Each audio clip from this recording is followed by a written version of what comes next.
Where's Wally answers a $1 million question. A skeptical person breaks his dinger. And the return of a Hugh Jarsz. Those stories and more today as the plot thickens. Today's show is brought to you by channel members and patrons alike. To contribute to this show, hit that join button or head over to www.patreon.com/theplothole1. That's the number one, not the loneliest number you can ever do.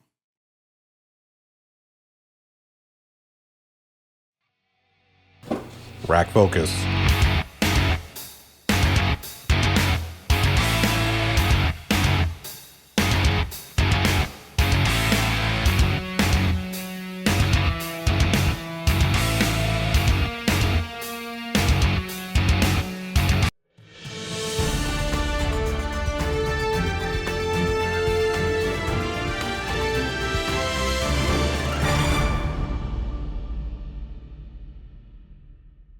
Good afternoon, everyone. Johnny O from the Plot Hole, and it's time to probe the community. Or something like that. In his effort to point out the insanely stupid, Team Skeptic broke his dinger. And his personal record for highest number counted. You're the only decent one out there. Can I get let out of handcuffs if I let you in there? Oh, how the turntables have turned. Because that's exactly what the officer asked you to do, and you told him to take you to jail. I'll let you in there. You can walk around with me. That's it. But only you. And I want to be out of handcuffs because this is annoying. You okay with that? No, he's going to jail. Why? Because you're a dumbass. You're a police antagonizer who thought it would be wise to obstruct a police officer while he serves an arrest warrant. And like your girlfriend said, because you're fucking retarded, and a night in jail might just change your antisocial behavior just a little bit. That's why. Dude, So, I'm telling you. Alright, I'm going to take off. So you're going to take me to jail? Yes, Are sir. you serious? Yes, Ben, I'm sir. going to sue you. That's fine. Ben, I'm going to sue you. I'm suing you, Go Ben. right ahead. Ben, I'm going to sue you. Let me out of the cuffs. I'm letting you in the goddamn house. Isn't that what you want? That's exactly what they wanted just a few minutes ago. But the truth of the matter is, they only offered you that to make their jobs easier and your life less stressful. Because at this point, with all the evidence, they don't actually need your permission to enter onto your property. So enjoy your night in jail, and I hope you don't catch the First Amendment herpes. Okay, so I think this is going to be where we end the video today. This could have all been handled civilly, but no. Frauditors gotta fraud it, and frauditors gotta go to jail. Because frauditors are f***ing idiots. Be sure to check out the rest of the video. That way we can make sure that Team Skeptic hasn't done irreparable damage to his dinger. And his bell. With the current situation in South Africa growing more hostile, Out of This World host Roxy Lowrie has released a statement regarding her channel.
I, for one, have always enjoyed Roxy Lowrie's views and her inquisitive voice. Hopefully, things will settle down in South Africa soon. And not just so we can all continue to enjoy Roxy Lowrie's show, but so that the country itself can heal. To everyone in South Africa, stay safe. In his effort to point out the idiocy that is First Amendment auditing, Ragical the Unhallowed Knight, yes, correctly pictured here, I mean that joke was getting old, has decided to aim his face palm cannon at the obviously smelly Glenn Sierra. So he has every right to film it, whether people like it or not. Right. You know that? Right. You can stay in here as long as you don't commit any crimes. then if you do, then obviously it's a different story. Appreciate that. Yep. Yeah, so I mean, I'm gonna let them know the same thing. Sounds good. And then we'll go from there. Appreciate it. Ooh, this misinformation is pissing me off. And this is why we need to educate the police on this particular matter. The post office is not a public place. This particular area is a publicly accessible area within a private business. Now, the United States Postal Service, or post office, is indeed part of the government. However, the post office isn't publicly funded by any taxpayer dollars, which means Poster 7 is indeed in effect. And technically you are allowed to take pictures for limited personal use at the discretion of the postmaster, and as long as it doesn't impede actual operations of the post office. Glenn here is harassing people, clear violation. But frauditors in general also claim they are doing this for official business, commercial purposes, because they are part of the press. And it just so happens the actual postmaster or manager of this particular post office has asked him to leave and stop recording. So no, he is not allowed to record here. This is not a public area, Mr. Police Officer. Get your facts straight. Ragical, why do you continue to subject yourself from this mental torture? You could save yourself the mental anguish and just jump into an Iron Maiden. With this last showcase, we can rest assured that Ragical the Unhallowed Knight has left Glenn in his rear view cattle mirror. Or has he? We've all noticed that the debunking community has missed some weight. That is, until Hugh Jarsz decided to return.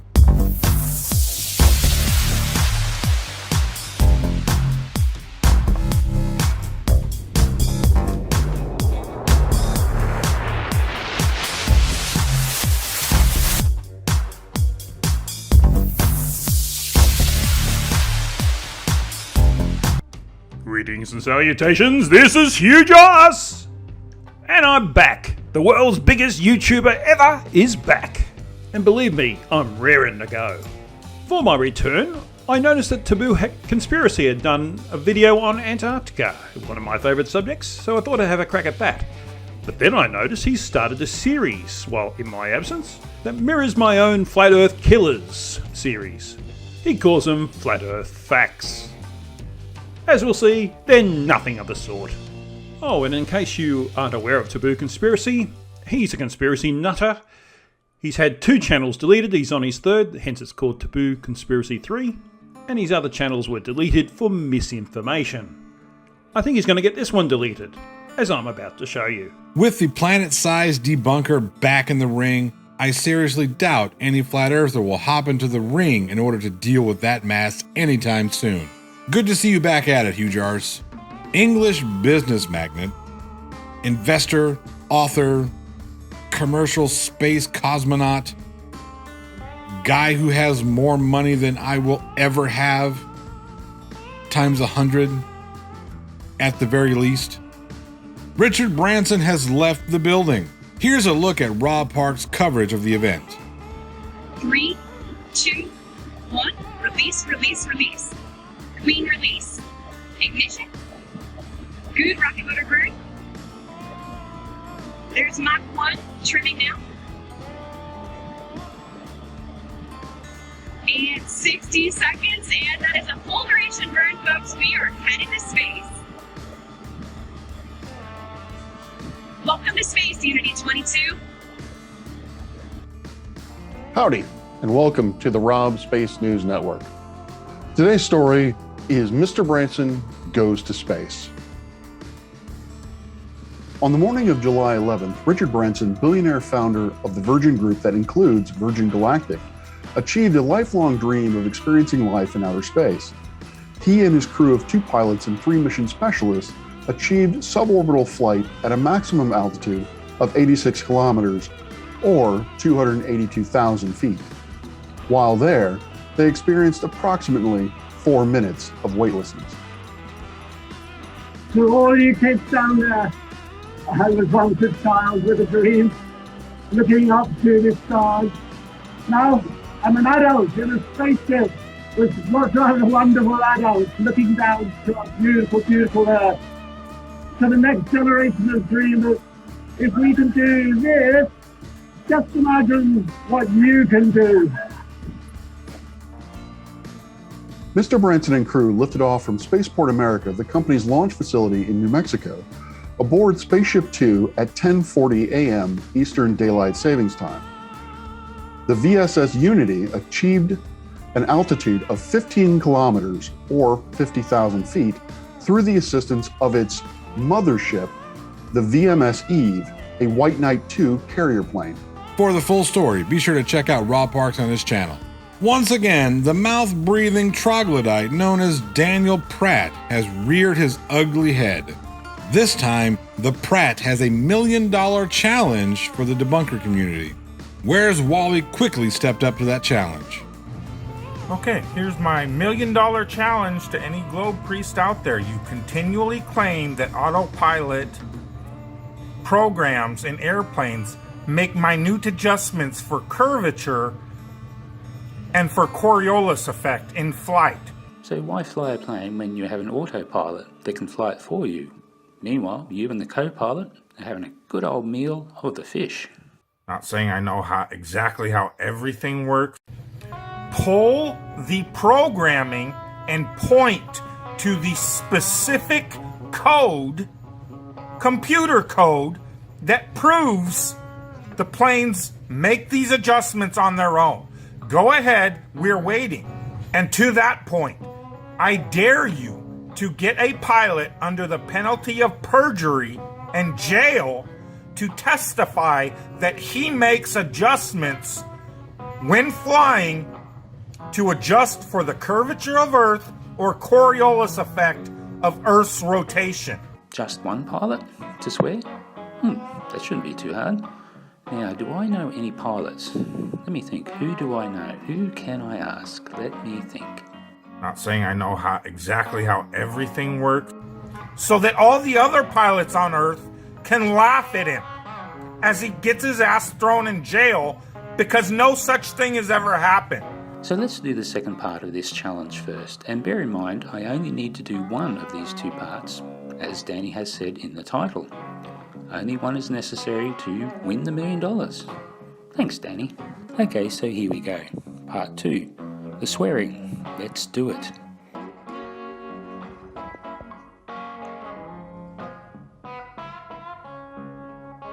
I, Rob, known on YouTube as Wolfie6020, swear by Almighty God that the evidence I shall give will be the truth, the whole truth, and nothing but the truth. So help me God. With my hand now on the Bible, in recognition of NASA and all good and decent men on this earth, I swear that my aircraft, when on autopilot, is constantly making adjustments to maintain a desired pressure level, and by doing so, it is accurately following the curvature of the Earth at the rate of 1 degree of curve per 60 nautical miles. I further swear that during flight, the aircraft is also constantly making lateral corrections to maintain a precise ground track. These lateral corrections adjust for wind, aircraft aerodynamic imbalances, and the Coriolis effect. So help me God. Shortly after Wally released his video, Daniel Pratt took to YouTube in order to declare that WheresWally had not met the conditions of the challenge. To which Wally responded, If you really think you've met the burden of proof for my $1 million challenge. Danny, you've been going for about 30 seconds, yet you still haven't provided a reason why I don't meet criteria. I mean, it was super easy, barely an inconvenience. You poor fella. Walk your little ass down to the courthouse and sign your real name to the papers and sue me for it. I can't dare you enough. Look, you should pay. You said you would. Are you going to tell me that you're dishonest now? Oh dear, that might not sit well on Sunday, will it? Because, well, you made a promise, and now you are not going to keep it. Oh dear. Then you can make a video to your clown audience that you've sent harassing me that I must pay you. How you lost to Flat Earth in court again. Don't forget, your clown pilot will have to testify under oath under threat of perjury. Yeah, look, Wolfie doesn't have any issues with that statement in court. He'd stand up any day. No word from Pratt on when he decides to pay, because obviously WheresWally met these conditions. This is a bit against the norm. I probably shouldn't be reporting on this, but I had to share with everyone. Week in Horror podcast hosts J.L. Warren, Alex Peterson, Eugene Hopkins, and yours truly entered into the 11th Rack Focus Film Festival with a proof of concept of the soon-to-be remade Nail Gun. Nail Gun is a J.L. Warren pen remake of the 1985 slasher Nail Gun Massacre. Eugene Hawkins directed the short, and yours truly was, the star as the best bouncer in the world of bouncers. Keep it objective, Johnny. Sorry. This past Sunday, Rack Focus screened the 14 submissions to 3 judges who offered their critiques and chose a winner. The winner received a cash prize and a once-in-a-lifetime pitch session to ITN Studios. And I'm sad to report that my schedule might change, because Rack Focus picked Nail Gun as the winner. Keep it together, Johnny, keep it together. Eugene Hawkins also took home Best Director to stand right next to his Best Film prize. The competition was tough, with standout films such as The Long Night, which is a story about a drag queen father and his relationship with his daughter, Excalibur, a grindhouse-esque action-packed romp, and Good Time Charlie, which is a story about a serial killer clown and his unusual relationship with a lovely young woman who is just seeking safe passage home. Honestly, every film had something that made it stand out from the others. I hope to participate in Rack Focus in the future, either as a director or an actor. Once again, congratulations, Week in Horror. Nail Gun all the way. Finally, this past week saw a mini back and forth between creators and YouTube. We had one creator challenge another over some silliness. I want to speak about my part in the whole mess. I never intended to involve myself in these silly spats, yet here I am, talking about my involvement in a silly spat. I honestly wouldn't have said a word about it. Irish is big enough and can fight his own battles. However, once Sean Hawkins dragged me into it, I couldn't resist and not throw some mud back. In all honesty, I don't care if Sean Hawkins likes my intro. It doesn't bother me. He's mentioned it before, and I've ignored his one comment about it. It was never a big deal to me. So some guy on the internet doesn't like the way that I start my YouTube videos. Who cares? It wasn't until Hawkins started his insult rant that I decided enough was enough. Again, Irish Demon can fight his own battles. So my response should have focused more about how Sean Hawkins thinks he can tell me how the bear poops in the woods. Is it Sean Hawkins' place to go around nitpicking the silliest of things? No. Should we let that bother us? No. Hawkins needs to be right on some things. Okay, a lot of things. But that doesn't mean that we have to get involved in that back and forth. And that's fine. Hawkins has a need to try and fix things. Sometimes a little more forcefully than others. And that's fine. That's what Hawkins does. That's his cup of tea. It's not really my bag, so I don't watch Sean Hawkins' stuff. Now, that isn't meant to detract you from watching his stuff. If you truly enjoy what Sean Hawkins does, by all means, continue to enjoy it. Don't change what you watch based on what I say. Don't let anybody on the internet tell you what you should or shouldn't watch. Make those decisions based on your own personal tastes, not what some talking head has to say. I'm chasing rabbits here. I should not have engaged in that nonsense. As funny as the video was, I should learn to pick my battles, something I have struggled with in the past.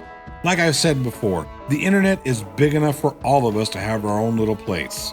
We don't all have to get along, but we all can coexist on the internet, on YouTube, without purposely stepping on each other's toes or attacking one another. We have plenty of other people out there trying to attack us. You don't like someone, ignore that person. Real simple. And that's our show. If you enjoyed yourself today, do me that favor, like the video, subscribe to the channel if you haven't done so already. Leave me a comment down in the comment section telling me whatever it is you want to tell me about me, the show, you, your life, whatever. I would truly, truly love to read about what you have to say. Also, share this on the old Twitters and Facebooks. That's the best way that you guys can help me grow as a channel, is by putting me out all over the social medias. If I can get 10 or 15 different people to put my videos on the socials, that'll help draw attention to the channel. YouTube will see, hey, this guy's really trying. Let's see if we can push him a little bit more. I have channel memberships and Patreon available if you so choose, if you can. Of course, you can directly donate to the show if you want. Again, all that is totally up to you. Merch, all that stuff, all links how you can financially support the show are going to be in the description box. Again, only if you can, only if you're able to. I appreciate just a little bit of interaction that you give me by watching, liking, commenting, sharing, all that fun stuff. Anyway, I'm Johnny O, and I'll be sure to keep you updated as the plot thickens.